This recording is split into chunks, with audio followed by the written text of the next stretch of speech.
National दुनिया में आप सभी पैनल पे आए हुए विशेषज्ञों का स्वागत है। जनरल साहब, सबसे पहले मैं शुरुआत में आपसे सबसे पहले यह जानना चाहूंगा कि जिस तरीके से वर्तमान में ये परिस्थितियां पिछले 7-8 हफ्तों से चल रही हैं, यहाँ पे विषय आता है कि जिस प्रकार से तिब्बत के लोग और जिस प्रकार से वो अपनी आज़ादी के लिए निरंतर लड़ रहे हैं, उनके जिस प्रकार से उनके धर्म को सप्रेस किया गया है, चाइना ने जिस प्रकार से मॉनेस्ट्रीज को ध्वस्त किया है, जिस प्रकार से उनकी सभ्यता को स्टेक पे लगा दिया है, क्या विश्व समुदाय को तिब्बत को स्वतंत्र राष्ट्र के रूप में और खास करके भारत को क्या तिब्बत को स्वतंत्र राष्ट्र के रूप में दर्जा अपने यहाँ देना चाहिए और उसको एक स्वतंत्र राष्ट्र के रूप में स्थापित करने के लिए आगे कदम बढ़ाना चाहिए?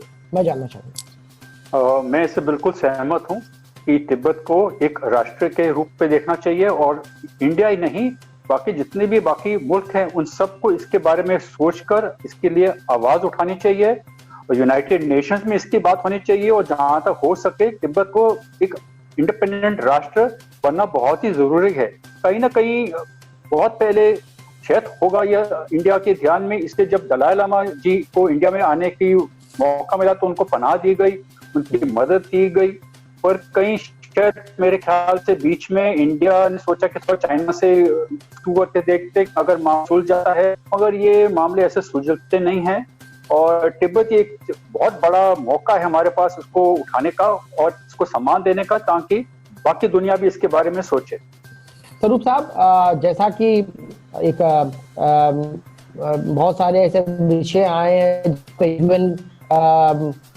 निर्णय आए हैं जहां पर चाइना ने उनको मानने से मना कर दिया है। जैसे कि हम लोगों ने फिलीपींस के पास उन्होंने एक जो द्वीप बनाया जिसके लिए यूएन ट्रिब्यूनल ने भी उनको ये बात को दर्शाया कि ये जो निर्माण हुआ है गलत है और ये सीमाएं जो हैं फिलीपींस की हैं। तो मेरा आपसे ये मानना है कि जब हम लोग बात पीओके की करते हैं तो मैं लीगल पहलू पे समझना चाहता हूं कि यदि हम भारत पीओके को लेने की बात करता है, भारत की लीडरशिप ने सदन में कहा कि हम पीओके को वापस लेंगे और जब भी जेएनके की बात की जाए तो अक्साई चीन और पीओके की बात को जरूर मान के चला जाए कि वो साथ में है, उसको साथ में जोड़ के देखा जाए।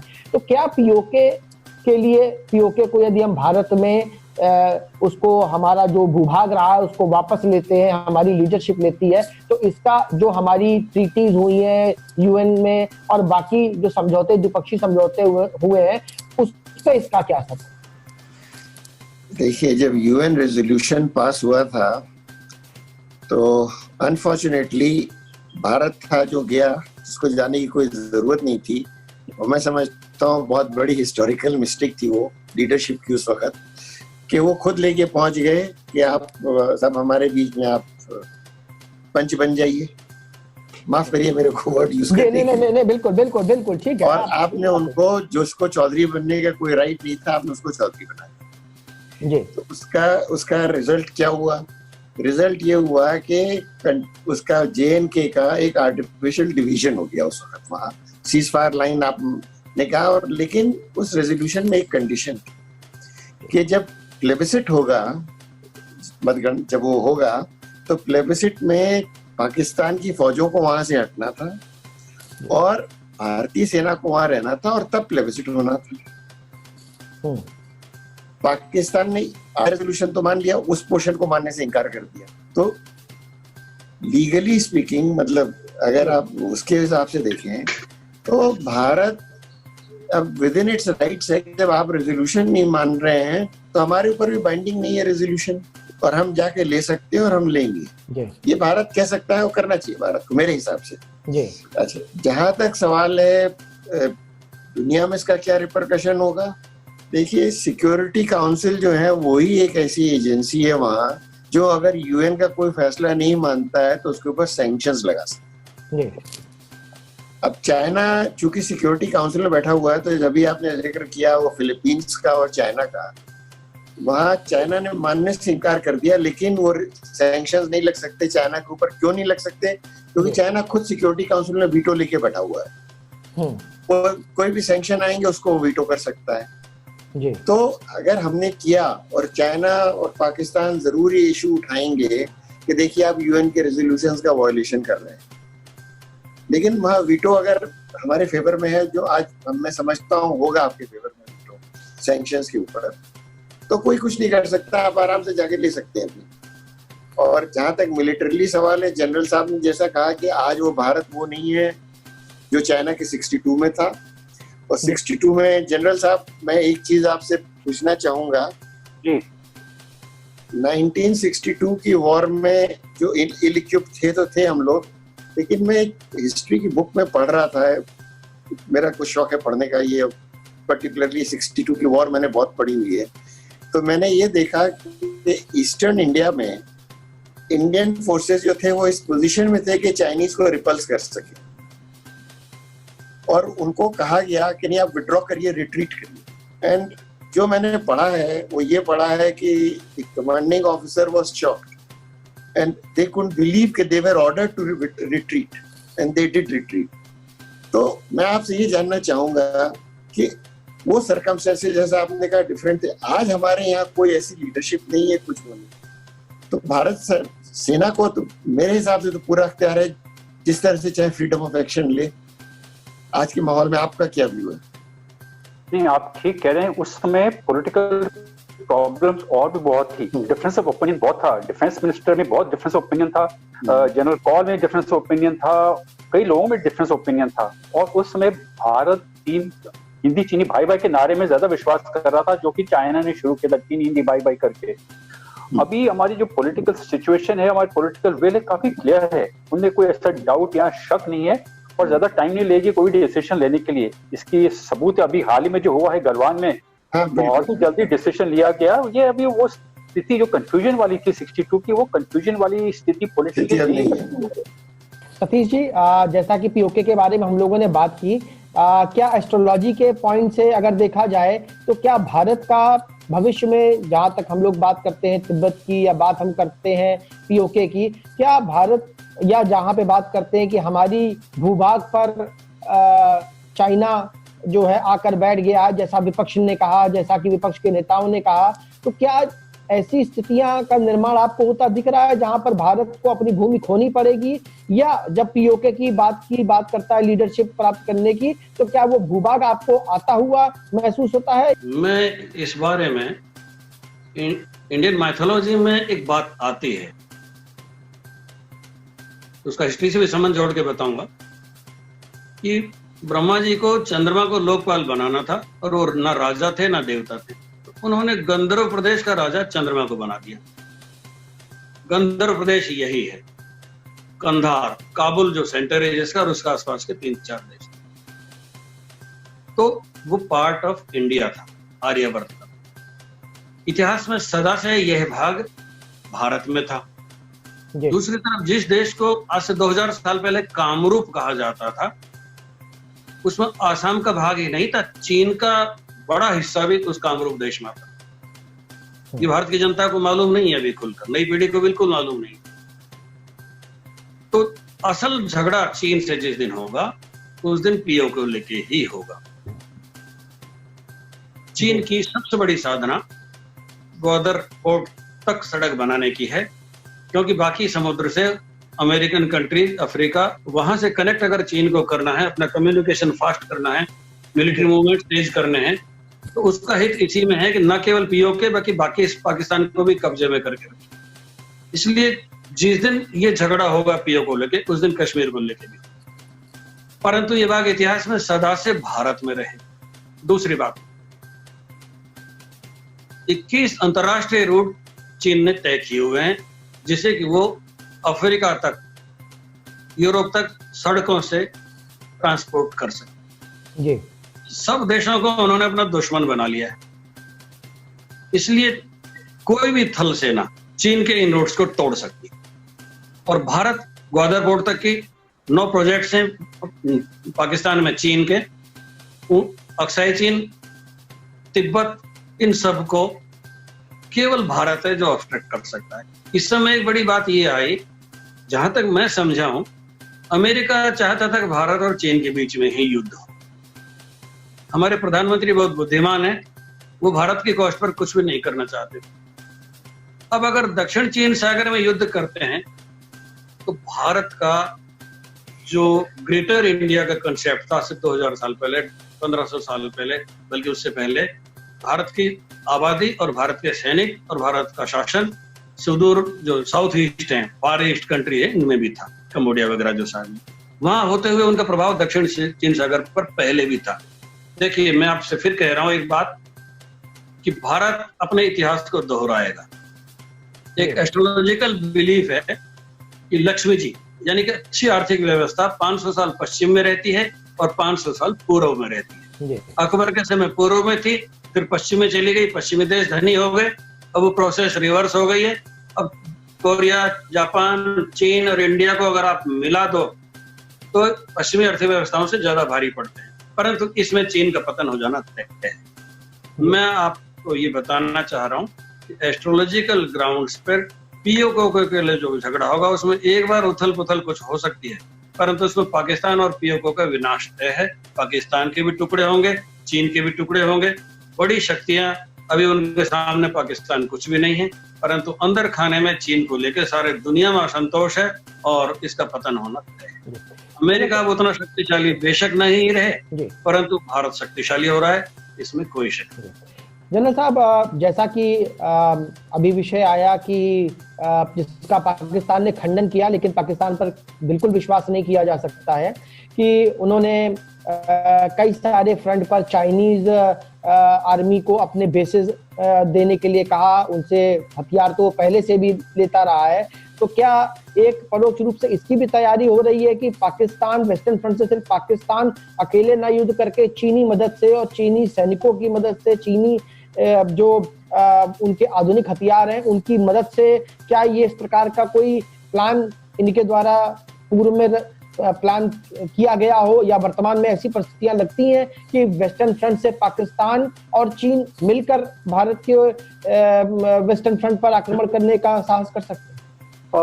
जहां तक चीन और पाकिस्तान का इकट्ठा हमला वेस्टर्न फ्रंट पे है, इंडिया के वेस्टर्न फ्रंट पे करने के लिए, और उसमें इंडिया को फायदा रहेगा, क्योंकि उसमें जो हमारी फोर्सेज है बटेंगी नहीं। मगर ऐसा इंडिया पर चाइना और पाकिस्तान को ज्यादा फायदा रहेगा कि वो अलग अलग हमला करे। कहने का मतलब कि चाइना अपने जहां बॉर्डर चाइना के साथ इंडिया का वहां पर रहे और पाकिस्तान जो इंडिया के साथ बॉर्डर अलग रहे। उसमें क्या हुआ कि हमारी फौजें बढ़ जाती हैं पूरे। अगर दोनों एक ही मिलकर एक जगह करेंगे तो हमें बहुत अच्छा रहेगा। उनको वैसे भी उनको हारना, इसमें थोड़ा और टाइम लग जाएगा और उनको हराने का जी कोई प्रॉब्लम नहीं होगा।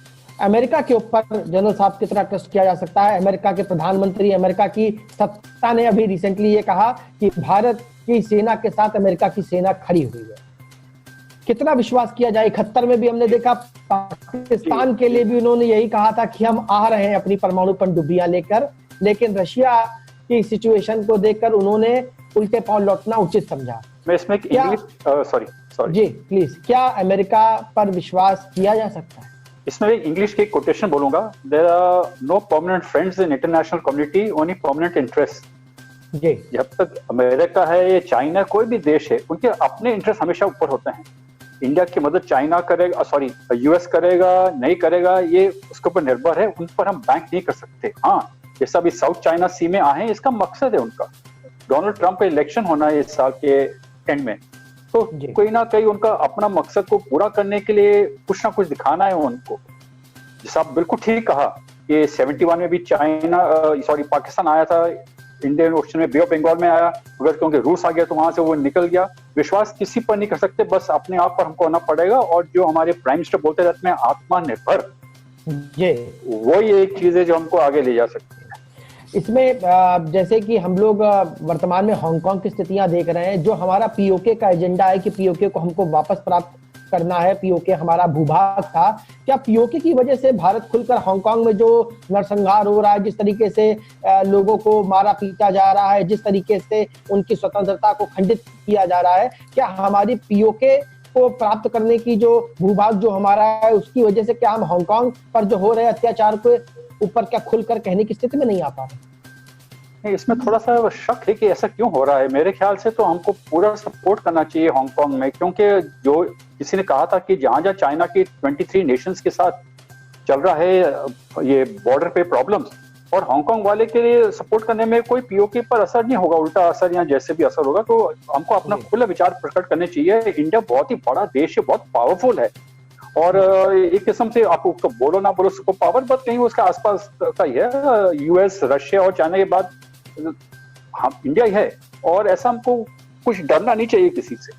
स्वरूप साहब, जिस प्रकार से आर्थिक पहलू को विस्तारवादी सोच के लिए, जैसा प्रधानमंत्री ने भी कहा कि चाइना का नाम ना बिना लिए कि विस्तारवादी सोच जो है उससे बचना चाहिए, विकास की बात करनी चाहिए। जो साउथ चाइना सी में जिस प्रकार के नेचुरल रिसोर्सेज की बात होती है, जिसके लिए चाइना पूरे साउथ चाइना सी के पूरी इंटरनेशनल वाटर्स पे क्लेम करता है, तो उसको इस पर्टिकुलर जो उसका उद्देश्य है, कितना बड़ा उसको आर्थिक लाभ और चीजों को आपको नजर आता है कि प्राप्त होगा जिसके लिए, और वहां की बाउंड्रीज के लिए पूरे वर्ल्ड से लड़ने को तैयार। देखिए, साउथ चाइना सी में जो एटलीस्ट जो मीडिया कहता है कि एनॉर्मस भंडार हैं ऑयल के, गैस के, उन सब के। चाइना आज ऑयल और गैस के लिए मिडिल ईस्ट पे डिपेंड कर रहा है। अगर आपको अपने बैकयार्ड में मिल जाए ये सब चीजें, तो आप तो बहुत शक्तिशाली हो जाएंगे। अच्छा, और लेकिन ये नहीं है कि उसके लिए केक वॉक है ये, क्योंकि वियतनाम ऐसी छोटी कंट्री भी रेजिस्ट कर रही है उसको, फिलीपींस कर ही रहा है, इंडोनेशिया भी कर रहा है, मलेशिया भी कर रहा है, सब लोग कर रहे हैं। तो इतना आसान भी नहीं है उनके लिए, और उनके लिए लेकिन उनकी नजर है इकोनॉमिक उस पे, वैल्यू पे, कि अगर वो इकोनॉमिक्स उनकी आ गई, ठीक आ गई, तो बहुत शक्तिशाली हो जाएंगे, इकोनॉमिकली पावरफुल बहुत हो जाएंगे। और ये झगड़ा उसको लेके उन्होंने साउथ चाइना सी में शुरू किया है जी। उनका मेरे हिसाब से वो ये इंटेंशन नहीं होगा कि मैं इन कंट्रीज को डोमिनेट करूं इनिशियली, लेकिन हाँ, जब इकोनॉमिक पावर आ जाएगी तो डोमिनेट भी कर लेंगे आप उनको। आखिरी में मैं सभी अपने पैनलिस्ट से एक लास्ट सवाल पूछकर इस डिस्कशन को समाप्त करूंगा। जनरल साहब, मेरा आपसे प्रश्न है कि ऐसी क्या परिस्थिति आवश्यकता पड़ गई कि जब कोरोना वायरस से चाइना भी पीड़ित था, पूरा विश्व पीड़ित था, महामारी के दौर से गुजर रहे थे, इस दौरान गलवान, क्या जरूरत थी गलवान? मेरा जो विचार है, किसी ने जो कहा था उसके ऊपर विचार है कि थोड़ा सा अलग है जो बाकी लोग कह रहे हैं। आर्टिकल 370 जब हुआ, संपन्न हुआ, उसके बाद बात हुई मीडिया में कि पीओके लेना चाहिए, वापस लेना चाहिए। उसमें क्या हुआ था कि पाकिस्तान को डर लग गया कि वाकई अभी इंडिया अटैक करके पीओके ले लेगा। उसके कोई जनरल्स थे जो फौरन गए चाइना से बात की, और चाइना को जाके आग लगाया कि देखिए, अगर पीओके चली जाता है तो आपका भविष्य, जो गोदार है, जो काराकोरम हाईवे है, जो आपका मिडिल ईस्ट है, वो सब कट जाएगा। जो रास्ते जा रहे हैं, जो आपका one belt one road initiative है, जो आप इतना कुछ कर रहे हैं सेंट्रल एशिया के लिए, वो अफेक्टेड हो जाएगा। तो शायद उस समय चीन ने ये बनाया प्लान कि ठीक है, मैं आप कुछ करता हूं इसके बारे में, जिससे कि हमारा ये जो हाईवे जा रहा है पाकिस्तान में, काराकोरम हाईवे, और जो बाकी इनके बहुत सारे प्रोजेक्ट चल रहे हैं, वो बचाने के लिए, कि शायद मैं अगर हमला करूं इंडिया के ऊपर, जो अभी हुआ गलवान में, तो इंडिया शायद डर जाएगा और चुप हो जाएगा, या कुछ ऐसा कोई सिस्टम हो जाएगा। अब दूसरी बात है कि चाइना ने हमें ठीक तरह से नहीं सोचा कि इतनी बहादुरी से, इतनी जल्दी, इतनी तेज हमला करके इतना भविष्य उनका पूरा रोक दिया वहां पे। तो शायद एक वो कारण भी हो सकता है, क्योंकि जैसा आपने सही कहा कि इतना कुछ हो रहा है दुनिया में, इकोनॉमी और पूरी दुनिया की नजर चाइना पे है कोविड-19 की वजह से। तो शायद उनको उसके बाद इनकी प्लानिंग पिछले साल एंड में कहीं हुई होगी करने के लिए, मगर क्योंकि कैंपेनिंग सीजन ये शुरू होता है अप्रैल मई के बाद, बर्फ इलाका है वो पर, तो उन्होंने अभी मौका मिला। उनकी गलती होगी, उन्हें हमको अंडर एस्टिमेट कर दिया, हम ये कुछ अंडर कर दिया। जी जी जी। तो यानी कि एक तरीके से ये माना जाए कि आर्टिकल 370 का ये रिपरकेशन है, और जो एक घबराहट पाकिस्तान में पैदा हुई कि भारत आक्रमण करके पीओके ले सकता है, इसके लिए उन्होंने जाकर चाइनीज के जो जनरल्स हैं उनकी सरकार के सामने घुटने टेक दिए कि आप भारत के खिलाफ मोर्चा खोलें। तो क्या इसको ये माने कि आर्टिकल 370 का रिपरकेशन है गलवान? आर्टिकल 370 का रिपरकशन ये शायद ना ही हो इसी हिसाब से, मगर ये जो मीडिया में स्टेटमेंट आनी शुरू होगी कि पीओके ले लेंगे, पीओके को कैप्चर करने का शायद उसमें शायद लिंक हो सकता है, क्योंकि जब तक कि आर्टिकल 370 है तो पीओके को इतना खतरा उसी से नहीं था। और जब बात हुई कि हम पीओके भी ले लेंगे और हमारे कब्जे में कर सकते हैं, हमारे पास ताकत है और ये हो भी सकता है, तब शायद पाकिस्तान ने ये सोचा। स्वरूप साहब, आर्थिक मोर्चे पर इस कोविड के समय और ये जो परिस्थितियां उत्पन्न हैं जिससे पूरा देश लड़ रहा है, आपको क्या लगता है कि कितना समय लगेगा आर्थिक पहलू पर इससे उभरने को, और लीगली जहां पर सरकार को लोगों को मदद करनी है, लोगों को कानूनी पहलू पर सहयोग करना है, क्योंकि कई सारे ऐसे वादे होंगे जो निजी क्षेत्र द्वारा नहीं पूरे किए जा सकेंगे, कई सारी ऐसी स्थितियां होंगी जहां पर लोग अपनी चीजों को समयबद्ध तरीके से नहीं कर पाएंगे, तो कितना समय लगेगा? और आपको लगता है कि ये जो इकोनॉमिक सेटबैक हुआ है इससे रिवाइवल में भारत कितनी जल्दी से उभर के ऊपर आ पाए? देखिए, इस पे कहना तो कठिन होगा कि कितने समय में, लेकिन सरकार का अपना पैकेज तो आ गया और सरकार हेल्प कर रही है जी। प्राइवेट सेक्टर को भी उतना ही आगे बढ़ के आना पड़ेगा। मेरे समझ से ये सोचना गलत है कि सारी रिस्पॉन्सिबिलिटी सरकार की है, सरकार को ही सब कुछ करना है, वो गलत है, क्योंकि हमको भी आगे आना पड़ेगा, प्राइवेट सेक्टर को भी आगे आना पड़ेगा, और अगर दोनों ने मिल के काम किया तो जल्दी उभरेंगे आप, ये नहीं कि बहुत टाइम लगेगा। सतीश जी, इसके पहले हम लोग इस पैनल डिस्कशन को समाप्त करें, एस्ट्रोलॉजिकल एंगल पर हम लोगों को बताने का, हमारे दर्शकों को बताएं कि ये कोरोना महामारी से वैक्सीन की जो बात सब लोग कह रहे हैं कि कब तक वैक्सीन आ पाएगी और कब इस कोरोना से हम लोगों को निजात मिल पाएगा और वापस फाइनेंशियल अर्थव्यवस्था पटरी पर आ पाएगी। इससे पहले मैं पिछले सेशन का एक पॉइंट और उठाना चाह रहा हूं कि अमित शाह ने संसद में घोषणा की थी कि पीओके भी हमारा है, अक्साई चीन भी हमारा है। चीन को ये जो जोड़ी है, शासक जोड़ी इस समय, इनकी घोषणाओं से कुछ ना कुछ तकलीफ है अंदर। गलवान तो बहाना था और इनका असल उद्देश्य पीओके, अक्साई चीन, गिलगिट बाल्टिस्तान को बचाना। अब मैं ज्योतिष पर आता हूं। भारत की जनपत्रिका वृषभ लग्न की है और वृषभ लग्न वालों का उत्थान का समय चल रहा है। अगले 6 साल तक जबरदस्त उन्नति करेंगे। अगर ज्योतिष में जरा सी भी सच्चाई हो जी, तो भारत के भाग्यस्थान के मालिक शनि अपने ही घर में बैठे हैं और फिर कुंभ राशि में आएंगे अप्रैल 2022 में 2.5 साल के लिए। जी, मेरा दावा है कि भारत और देशों के मुकाबले बहुत तेजी से कमबैक करेगा। जी, जहां तक कोरोना की बात है, ये और वायरसों की तरह ही धरती पे टिका रहेगा, परंतु 3 दिन का हो जाएगा। मेरा ये भी एस्ट्रोलॉजिकल अनुमान है कि कुछ देश अनधिकृत रूप से वैक्सीन का परीक्षण, चाहे अवैध रूप से ही हो, करना शुरू कर देंगे और उन्हीं में से कोई हिट हो जाएगी। दिसंबर तक इसमें काफी कमी आने के संकेत हैं, बल्कि कुछ वैक्सीन पहले ही सफल हो जाएंगी। फिर भी हम ये मान के चल रहे हैं कि पूरी तरह से अगर इसको निर्मूल करना है हिंदुस्तान से और बाकी दुनिया से भी, तो जनवरी-फरवरी तक हमको इंतजार करना पड़ेगा, परंतु इसका प्रकोप बहुत कम हो जाए। 3 या 4 दवाएं सक्सेसफुल हो सकती हैं, चाहे कोई भी देश सफल हो, भारत की भागीदारी उसमें तय है। प्रोडक्शन तो इंडिया में ही होगा बड़े पैमाने। आप सभी पैनलिस्ट का बहुत बहुत धन्यवाद नेशनल दुनिया पर आने के लिए और हमारे दर्शकों को, हमारे पाठकों को अपनी विशेषज्ञ राय देने के लिए। ये समय आ गया है जब भारत को सारी परिस्थितियों से लड़कर पुनः अपनी अर्थव्यवस्था को पटरी पर लाते हुए और अपने पड़ोसी राज्यों को उनको दो टूक जवाब देते हुए आगे बढ़ना है। हम उम्मीद करते हैं कि वर्तमान की लीडरशिप अपने कहे पर खड़ी उतरेगी और भारत को एक महाशक्ति और $5 ट्रिलियन बनने की जो एक प्लानिंग है सरकार की, उसके ऊपर कामयाबी मिलेगी। बहुत बहुत धन्यवाद। Thank you. Thank you.